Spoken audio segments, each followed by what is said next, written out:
Hello everyone, good morning and welcome to today's The Hindu News Analysis. Myself Nitin Kebiju, I'll be attending the civil service interview this year. So coming to today's quote, it does not matter how slowly you go as long as you do not stop. A very relevant quote for the UPSC aspirants. Now coming to the contents page, today we'll be discussing about 6 very important articles from the Hindu newspaper today. Coming to the first page, as we have seen, the major news are 2011 cases recorded in highest single day spike since the COVID-19 has started. This is the highest cases in a single day, and the death toll is now 1223. Also, majority of curbs lifted in the orange zones. As you all know, the center has classified the districts into red zone, orange zone, and green zone, and more relaxations are given to orange zones and the green zones. So before going to the article, I would like you to pause for a second and try to attempt the question by yourself. After discussing the relevant article, we'll come back to the same question again. Coming to the first article, NIAB develops portable coronavirus detection kits. So this is a very important development for the faster detection of the COVID-19 and the for spreading the testings, right? So the researchers from the National Institute of Animal Biotechnology, that is NIAB of Hyderabad, it has developed a biosensor that can detect the novel coronavirus in the saliva samples. Also, biosensors have been currently in use to detect the toxins, narcotic drugs, and also considered as a reliable tool to find the infectious disease. So what is this new device about? The new portable device, it is named eCovSense, the short form of e-COVID virus sensor. It can be used to detect the presence of novel coronavirus antigens in human saliva within 30 seconds and using just 20 microliters of the sample. So you can see how fast it is. It can be found in 30 seconds only, the test. Also, it requires only 20 microliters of the sample of saliva. So it is easier compared to antibody testing that uses the blood, and it is faster, right? The result will come in 30 seconds. So the in-house built biosensor, it consists of a carbon electrode and a coronavirus antibody. So what it will do, the antibody is capable of binding with the virus, right? So what happens? An electrical signal is generated when the antigen and the antibody binds, and this electrical signal, it is further amplified by the electrical components present there, process it and convert it into digital reading in an LCD display. So LCD will display whether the sample is positive or negative based on the based on the electrical signal. Electrical signal will generate based on whether the antibody binds to the antigen. Antigen is the virus, right? So the signal's intensity will be proportional to the concentration of the antigen in the sample. So here the test not only detects the presence of the virus, it also detects the quantity of the virus depending on the intensity of the signal. So it is a battery operated device which can work in very low voltages of around 1.3 volt to 3 volt. So it can be used by a normal battery itself. Also, the device is stable, and when built in bulk, it can drastically bring down the cost of the testing, which is which can see like it just gives in 30 seconds and using 20 microliters of sample. So it's a cost effective method also. The validation studies, so what is needed, what is required now? There should be validation studies using saliva samples from the coronavirus patients, that is to confirm that this is working. Also, it is said to be peer reviewed and published in the scientific journal. So we hope that after publishing it and all, it will be more successful in testing the COVID-19 patients. So coming back to the question again, consider the following about eCovSense. It is a biosensor that can detect the novel coronavirus in saliva samples. Second statement, it is developed by the National Institute of Animal Biotechnology and NIAB. Which of the above statements are correct? As we have seen, both the statements are correct as we have discussed in the article above. So the answer is option C, both 1 and 2. Coming to the next article, USCIRF report may prompt concerns. So what is this news about? The government has unequivocally dismissed the US Commission of International Religious Freedoms latest report. It ranked India in the lowest grade of countries of particular concern. So this is a commission in the US which focuses on international religious freedom, and it has designated India as a country of particular concern. What is the reason for this? Because of India's enactment of the Citizenship Amendment Act and the proposal of National Register of Citizens. So these are the issues, reasons why India's ranking has been uh, gone to the lower grade in this commission's report. So what is the government stand? The government says that it has refused to cooperate with the USCIRF since 2009. It has also barred the officials to visit India. So India is not supportive of this organization due to its inherent biases. Also, it is not a global institution. It is just an institution by a country, right? So what is the I mean, why should US, a commission in US, rank India, right? Also, the bigger worry this year is the fact that this commission has recommended that India be put on the CPC list. CPC list means countries of particular concern, right? So, which is due to publish its annual report on religious freedom in a few weeks. So, in 2005, also India was in this report, but in 2005, India was removed. Okay, so, what is the issue with India here? So, there is a reputational issue involved for India as the world's largest democracy that draws strength from the protection of diversity. So, the credibility of India is in question now. Also, India has been clubbed with countries like China and Burma, even Pakistan and North Korea, where these are the countries where the religious freedom is totally not there, right? As we all know, India is not a country like that. So, it is like total bias against India. Also, coming to the way, like what will happen next. So the decision is before the US Secretary of State, that is Mike Pompeo, on whether to designate India as a CPC. It will be very significant as it would bring further punitive action. So if the Secretary of State continues to designate India as a CPC, there can be 15 punitive, one of the 15 punitive actions will be taken. So what all can be those punitive actions? It can range from a cancellation of bilateral exchanges to specific sanctions against some officials within 3 to 6 months. For example, in 2005 and all, it was under this commission's report that the US had banned travel visas for PM Narendra Modi, the then Gujarat chief minister. So you might have noted this, right? In that times, like the Modi was not allowed to travel to US due to the same reports. Okay, so the thing is, the State Department, always does not follow the commission's recommendation. So let's see what will happen in the future. Also, coming to this, the background of this commission, there is the Office of International Religious Freedom, that is the IRF, and the State Department and the USCIRF. They were created by the American International Religious Freedom Act of 1998. So these two are statutory bodies in America, right? So this is all about this. We'll see more about this organization here. As we have already seen, it is a commission created by that particular act, International Religious Freedoms Act of 1998. So what is its responsibility? It is to review the fact and circumstances of violations of religious freedoms internationally and to make the policy recommendations to the President, the Secretary of the State and the Congress. And under this is the classification of CPC, that is the country of particular concern. It is a designation by the US Secretary of the State, that is presently Mike Pompeo, of a nations guilty of particularly severe violations of religious freedom under the International Religious Freedoms Act. Okay, so that is all about that topic. Now coming to the next article, US officials take a hard line on China.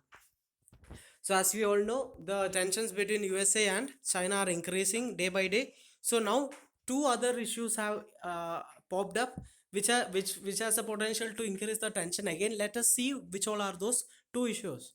So some top Trump officials are moving on to take a more aggressive stand against China on various dimensions: economic, diplomatic, and scientific. So here the present issue is that the White House has told the President Donald Trump to issue an executive order that would block a government pension fund from investing in Chinese companies. That is one issue, and there's a second issue, that is that Mr. Trump on Friday had announced that he was restricting the use of an electric instrument in the domestic grid system with links to foreign advisory. That is in reference to China. So one is the investment related thing, and the second is the use of a electrical component in the US grid system. So these two are targeted at China. Also, the administration is cutting off grants that would help support the virology laboratory in Wuhan, China. So this is the area where the coronavirus pandemic is thought to have started, right? Also, it has asked, it is looking into the scientific collaboration between this Wuhan Institute as well as the University of Texas. Also, all these are are related to the unsubstantiated theory that the pandemic might be the result of an accidental lab leak. These news we have already knew. So the next important issues are other issues are the military activity in the South China Sea and the clampdowns of freedom in the semi-autonomous global financial city of Hong Kong. So these are the various areas where US-China relations are getting more and more tense. So these can be written as different dimensions if a question comes under international relations in GS2 regarding the US-China relations and its impact on India. Okay. Also, there's another dimension here which says that the election is supposed to happen in November. So all these can be an electoral drama only, nothing more. Because the reason which this is said that China is likely to emerge out of recession faster, and thus, but US is still struggling. So US will be dependent on China for a majority of factors. For example, China controls a vast supply of masks and protective gear needed by the US hospitals. And if China develops the vaccine first, then it will have the powerful card also, right? So due to these reasons, the officials of USA are telling that the aggression against China should be not too much also. It should not go farther than a limit because it can badly affect the US itself, right? So coming to the next article, the drug approved for US in emergency. So this is related to the news that the American authorities have approved an experimental drug for emergency use on coronavirus patients. So the keyword here is it's only for emergency use. It's not for normal treatment of coronavirus patients. Okay, it's for emergency use only. So the drug is remdesivir.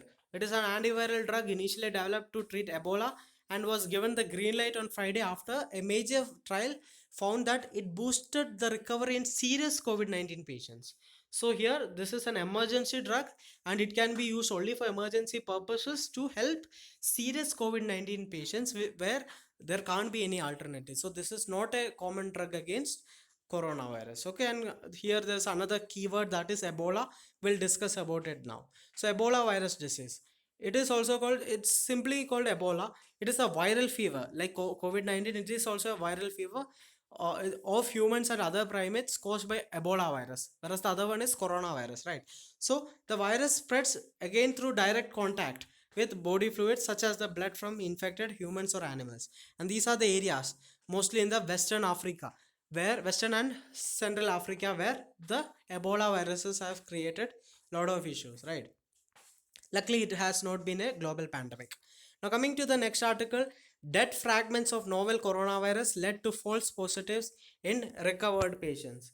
So, what is this news about? There have been various cases where, for example, in South Korea, they announced that the patients who were declared as recovered from COVID-19, they have again tested positive. So it can be it had caused confusion among the researchers and scientists because it can be a case for reinfection or reactivation. This news caused concern as it highlighted the issue of low levels of immunity in people who have recovered and the short duration of protection offered by the antibodies. So if the antibodies produced by the in the body to fight against the virus, if it gives protection only for a short duration of time, it will badly affect the development of the vaccine development also, right? Because vaccines are developed using the antibodies and the so these things and antibodies, antigens and all, right? So if the antibodies are very weak and for a shorter duration, then the vaccine development will become ineffective. That's why it had caused so much concerns. But on April 30th, the experts in South Korea confirmed that the dead virus fragments still present in the recovered people has led to the people numbering over 260 people to test positive again. So it's not the live viruses, it is the remains of the dead virus which has resulted into positive samples. So it is a news which gives which alleviates the concerns related to vaccine development. Also, the RT-PCR is the test, the antigen test which is used to detect the COVID-19, right? So, what it does is it just sees whether the genetic material of the virus is there or not. but the PCR test doesn't know whether the virus is live or dead. If the virus is dead, there is no issue. If the virus is live, then it becomes an issue. So even though PCR test says that it is positive, but if the virus is a dead virus, then it's not at all an issue. Okay. Also, they found that this virus is dead by culturing of the virus. So culturing of the virus is typically done for testing and producing vaccines. So, but when they try to culture the virus, the inability to grow the virus in a cell culture, it confirmed that the live virus was not present. So if it was a live virus, then it could be cultured, that it could be grown, right? But since it is a dead virus, the culture was not happening. So they confirmed that the dead viruses are causing the issue. Now coming to the last article documenting the last honey hunting group of Arunachal Pradesh. So here the news is about a community called Sherdukpen community. As we all know, in prelims they can ask questions related to tribes and the areas where they are present and their way of living, right? So here the Sherdukpen community is in news because a person called Kesang Di Tongok's 20-minute film Chi Lupo. It was adjudged the best documentary at the 10th Dada Saheb Phalke International Film Awards of 2020. So Chi Lupo is a movie which is based on this community. Okay, and it focuses on the honey hunting skill of the Sherdukpen community. And where is this Sherdukpen community from? They are from Arunachal Pradesh, West Kameng district. Okay. Also, the name of the movie is Chi Lupo, right? So Chi means honey and Lupo means hunter in the dialect of this Buddhist Sherdukpen community. So their total population is estimated to be around 4,500 in that West Kameng district, right? And they are concentrated in Arunachal Pradesh only. So this is the news about, you don't have to read much about the news. You just have to read more about the prelims related fact, that is the Sherdukpen community. So they are an ethnic group of Arunachal Pradesh state of India, and they are concentrated in the West Kameng district. They have a population around 4,200 or 4,500 as we have seen earlier. So this is the main thing, and their way of life. So they are agriculturists, although hunting and traditional fishing methods are practiced as well. Okay, and they adopted the Gelugpa sect of Tibetan Buddhism. I would like to give you homework now. Please go through what is this Gelugpa sect of Tibetan Buddhism, because Gelugpa sect was recently in news also, around maybe around 1 year before or something. Okay, so please go through this. So that's all about today's news articles. I hope you like the video. If you like the video, press the like button, subscribe to the channel, as well as share it with your friends. Have a great day. Thank you.